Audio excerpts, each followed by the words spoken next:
প্রিয় পথসাথী, আজ প্রকৃতির কাছ থেকে আরেকটা ছোট্ট পাঠ শিখি।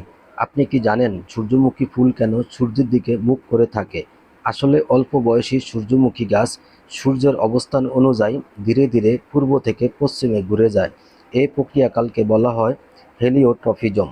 গাছের কাণ্ডের এক পাশ অন্য পাশের তুলনায় একটু দ্রুত বাড়ে, তাই গাছটি সূর্যের দিকে ঝুঁকে যায়। তবে একটি মজার বিষয় হলো, পূর্ণবয়স্ক সূর্যমুখী ফুল সাধারণত পূর্ব দিকে স্থির হয়ে থাকে, সারাদিন আর সূর্যকে অনুসরণ করে না। প্রকৃতি আমাদের একটি নীরব শিক্ষা দেয়, যে আলো ও সত্যের দিকে এগিয়ে চলে তার বেড়ে ওঠাও সুন্দর হয়।